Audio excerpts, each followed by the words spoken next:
Posso começar? Olha, eu era muito criança ainda quando conheci seu Mairink, né?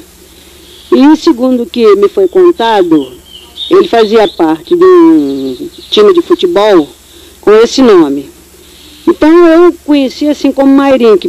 Para mim ele é como pai mesmo, verdadeiro mesmo, como se eu tivesse nascido e que fosse gerada praticamente por ele, né? Então eu conheci assim, como seu Mairink. E não sei por que não me habituo a chamar de outra maneira. Sabe, eu mesma não sei explicar porquê, eu tenho muito respeito por ele como pai. Hein? Eu estava na ocasião, devia estar com uns 10 ou 9 anos, mais ou menos, quando eu o conheci, né? Papai sempre foi muito amigo, muito ligado a ele, nós também éramos crianças, eu e minha irmã. Então, tanto eu como mamãe, todos nós só tratamos de Mairink, eu mesmo não sei te explicar porquê. Tá? Hein? Para mim, antigamente, eu pensava, porque ele sempre gostou muito de tocar bandolim, né? Não sei se ainda toca, tá? Toca, né? E eu achava que ele estivesse ligado mais à Rádio Mairink Veiga. Eu sempre pensava assim, que não é do tempo de vocês, né? Mas existia uma rádio com esse nome. E eu imaginava que fosse isso, eu mesma não sabia, era muito criança, né? Então eu sempre o conhecia assim como o seu Mairink. Mamãe, todo mundo só trata assim. Como é que era o seu Manuel na época que a senhora tinha 9, 10 anos de idade? Olha, a mesma coisa, minha filha, a mesma coisa. Não mudou nada, absolutamente nada. Nada, a mesma coisa. Sempre assim, sempre muito alegre, muito risonho. Sabe, eu sempre muito levada, muito sapé, que ele achava muita graça, né? Eu e minha irmã, sempre acho que somos muito queridas para ele, né? Acho que minha irmã mais um pouquinho, né, não? Não é, Ledinha é mais querida? A pessoa não gosta mais dela do que de mim? Não, gosto. Não. Eu fico com ciúmes. Então.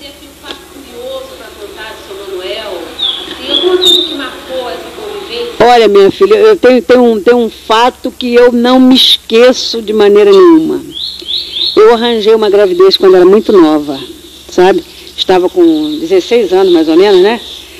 15 para 16 anos. E esta gravidez, papai era muito bravo, era subdelegado. E nós fomos criadas assim, com aquele rigor, aquele carrancismo de antigamente, sabe? Muito presas às raízes, mamãe era muito presa às raízes, tradições. E nunca tinha acontecido fato igual na família.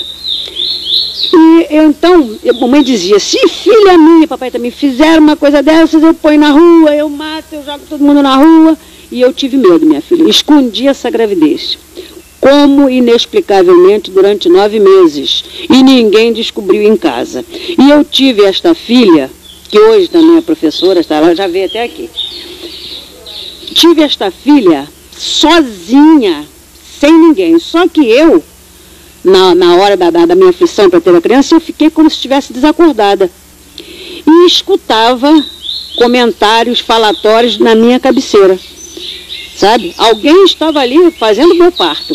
Eu tive sozinha a menina. Você sabe que quando a criança nasceu, mamãe escutou chorar dentro de casa, mamãe e papai. Uma criança correram para a porta, como se, pensando que fosse uma criança que tivessem posto na porta de casa, né? Não, tinha sido eu que tinha dado a luz, sozinha.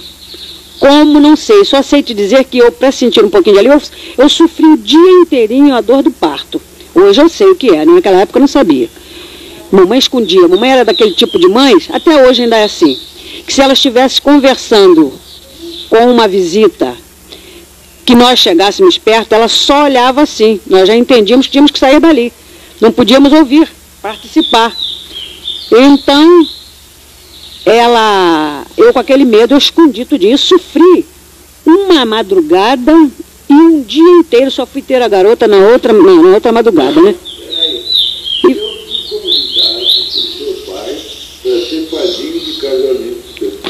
Foi mesmo. Então você sabe o que aconteceu? Eu passava mal, eu ia para o banheiro, eu tinha uma dor terrível, com todos os sintomas já do parto e tudo mais, eu com uma dor terrível e calada, me aguentei firme, né? Não disse nada para a mamãe, não contei nada para ninguém. Foram todos dormir. Eu então, com muitas dores, eu só senti alívio, assim, meio de 4. Eu fiquei meio de 4. Então a impressão que eu tenho hoje é que eu tive essa criança como um animal, né? Como um cavalo, um cachorro. Eu tive essa impressão, a posição que eu estava. Porque às vezes eles dão a luz até em pé, né? Então eu fiquei assim, eu me lembro que eu senti um pouco de alívio, assim meio de quatro, essa parte assim bem deitada e a parte de trás assim levantada. E eu não vi nada, não senti mais nada, eu só sei que eu ouvia vozes na minha cabeceira. Ele falatório, depois ele me disse que eram eles que estavam fazendo meu parto. Eu tive... Justamente. E eu tive a criança, foi um parto tão difícil que hoje eu sei. Você sabe que a hemorragia que eu tive foi terrível. Mamãe teve que queimar o colchão, porque o sangue vazou para o chão. Eu fiquei, você desculpe se eu estou errada em falar isso, eu fiquei, você vê o que é a criação, que era a criação de antigamente. Que eu tive medo, eu não falava para a mamãe o que eu sentia. Então eu fiquei completamente destruída com aquele parto, naquelas condições. Eu tendo aquela criança naquela... Você sabe com quantos quilos a criança nasceu? 5 quilos. Como eu escondi essa gravidez? Então ele sempre me falava, não sei se ele se lembra disso, ele sempre me falava o seguinte, que papai era muito zangado, muito aborrecido, então eles prenderam, foram eles mesmos que seguraram. Compreendeu? Como que eu escondi essa gravidez com essa criança com 5 quilos, né, seu marido? Que era linda, linda, linda. Branquinha, que só vem chegar, tem uma veiazinha azulzinha aqui, né? Como que eu escondi essa gravidez? Então isso me marcou muito. Eu nunca tirei isso da minha memória. Como? Naquela época eu era muito criança. E por incrível que pareça, talvez vocês imaginem assim, não é verdade. Mas eu era ingênua mesmo. Porque eu imaginava que eu pudesse esconder aquela gravidez, esconder aquela filha que nasceu depois e que ninguém ia descobrir. Olha, você sabe que minha mãe era tão cheia de coisas e de manias. Papai não, papai me surpreendeu. Papai chorava, que você sabe o que mamãe fez? Mamãe me fez dar a criança para a casa dos meus sogros. E não me deixavam ver a menina até eu casar. Outra coisa, já havia acontecido, eu assumia tudo. E ela não permitia que eu viesse ver a criança, e escondeu tudo e ainda queria, na ocasião, que casasse de véu e grinalda, porque hoje é a coisa mais natural, mas ela queria que eu casasse de véu e grinalda. Sabe? Eu assumia tudo. Eu assumia, já tinha tido minha filha, assumia tudo. Eles tapearam, fizeram o casamento em 6 meses, para não fazer assim em cima da hora, para não chamar atenção. Eu sabia, que todos sabiam, né, seu marido? Seu marido foi convidado, foi então. Um casamento que só vem você entendeu, né? Para salvar as aparências. Para que isso? Hein? Foi convidado. Essa é a figura de destaque lá no casamento. Então foi convidado. Foi para padrinho. Foi assim. Mas nós gostamos demais dele, adoramos. Já que eu sou muito descuidada com as minhas amizades, sou assim mesmo, sabe? Sou muito relaxada. Já era naquela época, papai brigava, na ocasião dos velhos e tudo mais, né? Brigava conosco, nós nunca nos ligávamos. Embora eu conheça, saiba o que eu devo fazer e tudo mais, eu sou muito desligada mesmo. Sou ingrata para ele. Porque ele com o senhor é como meu pai. Ainda não vinha falando para você agora mesmo, aqui no carro, na hora que nós vimos. É como meu pai mesmo. Meu pai, como se ele fosse meu pai mesmo. Sabe? Não é só espiritual, não. Como se fosse meu pai mesmo. Tá? Ieda Rodrigues Pires, sou professora, diretora de escola, né? Tá? Me saí bem com a entrevista?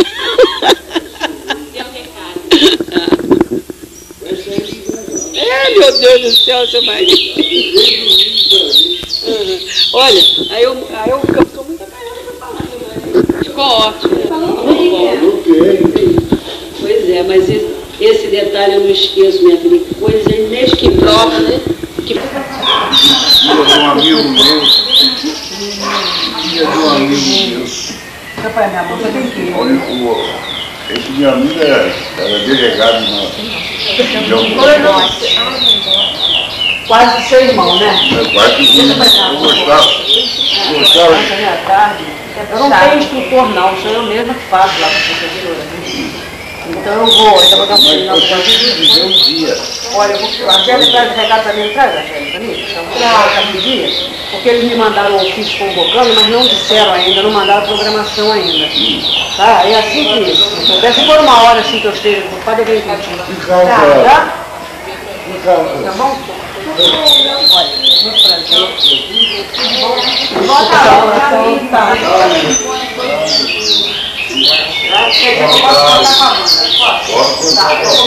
Mas eu quero você lendo o livro.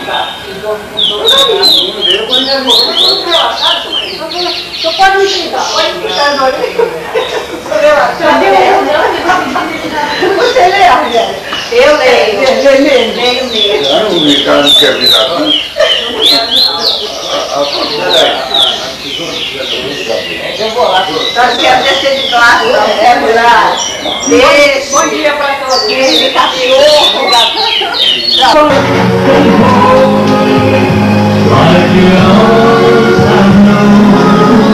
Já tinha uma cigarra na boca, eu não gosto de sair de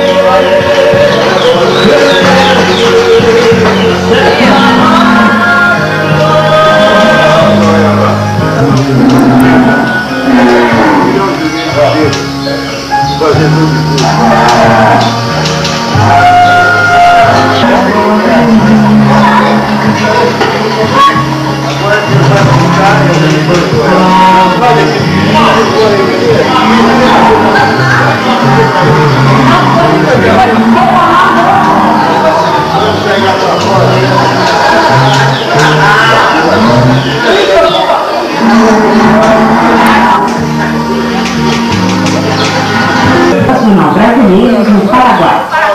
A roupa branca por si só fazia propaganda. Eram chamados para dar explicações pelos sentinelas das embaixadas, consulados e missões. Sem as restrições, proporciona o equilíbrio físico, psíquico, moral e espiritual. Porque a cultura racional nasceu no Brasil. O Brasil é um país privilegiado pela natureza, em riquezas minerais, em extensão demográfica e em condições climáticas, o que lhe favorece recursos de abrigar povos de todas as raças. Como disse um dia um profeta, o gigante que dorme na América do Sul será o celeiro do mundo e irá racionalizar o planeta com o conhecimento da paz universal. Porque sua história e suas conquistas se fizeram pacificamente, sem abalos e sem derramamento de sangue.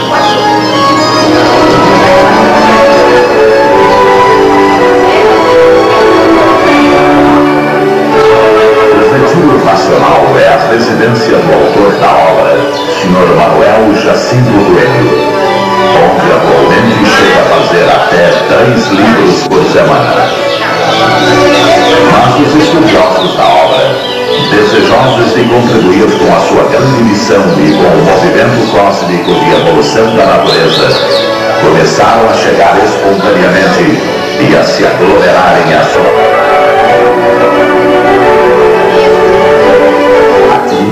Os livros são impressos em gráfica própria, bem como todo o material didático de divulgação, como prospectos, jornais, painéis, álbuns, etc.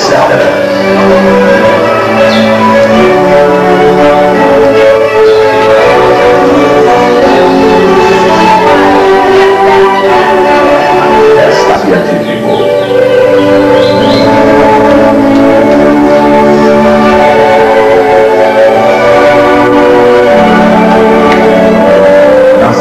Mais significativas para a cultura racional, os estudiosos da obra Universo em Desencanto aglomeram-se aos milhares aqui no Retiro Nacional, onde compartilham da paz, do amor e da fraternidade que são proporcionadas pelo conhecimento racional.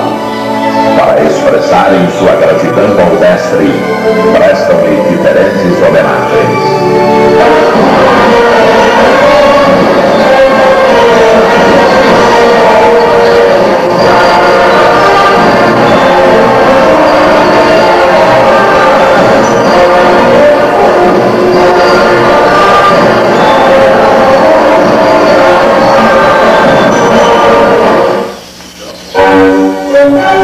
Os estudantes de cultura racional Também incluem nas festividades de homenagem ao mestre shows musicais de vários gêneros para todos os gostos. Todo mundo de livro na mão, todo mundo na livro.